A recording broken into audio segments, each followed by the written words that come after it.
Let us take the exercise given on page number 150. Multiple choice questions.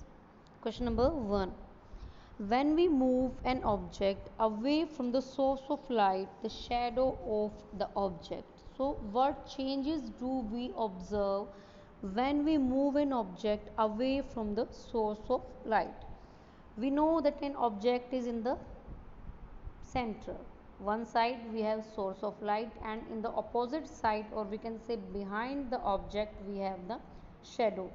So how will the shadow change, or what change is observed when an object moves away from the source of light?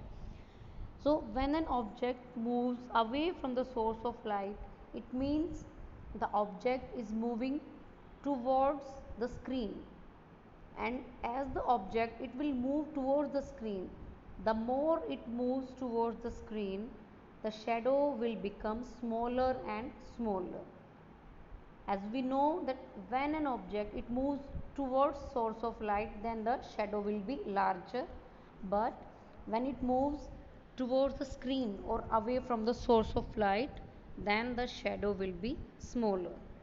This is the change that we observe. So you must remember this thing, that object is in the center. One side we have source of light and other side we have screen.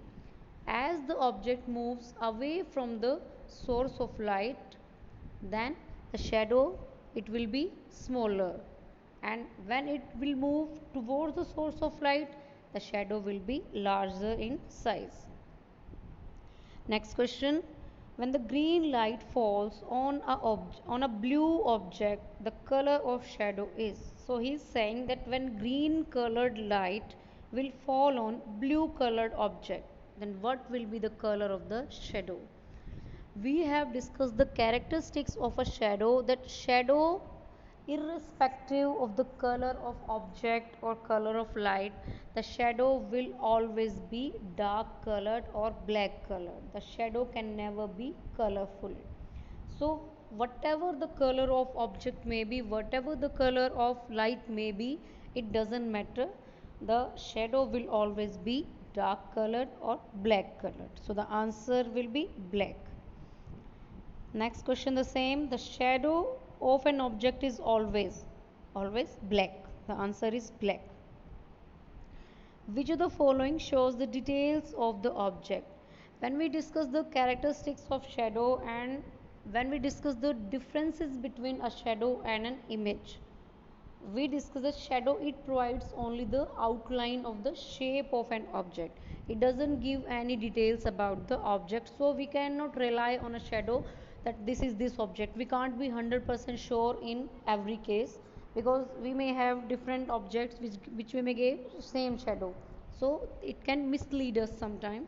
So shadow, it doesn't give proper information, but the image, it shows exactly each and everything whatever the object is. So image is the answer. It gives the all details of any object. Suppose we are looking into the mirror, then though we are facing the lateral inversion, that right will appear left and left will appear right, but what we are getting, that we are getting all the details, that what color is hair, what color clothes we are wearing, we are getting all the details.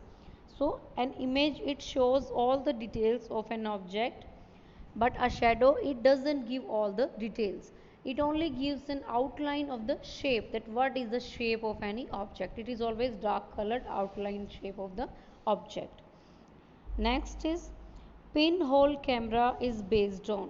When we constructed a pinhole camera, we constructed it to show that light always travel in a straight line, that light always it moves in a, it shows rectilinear propagation.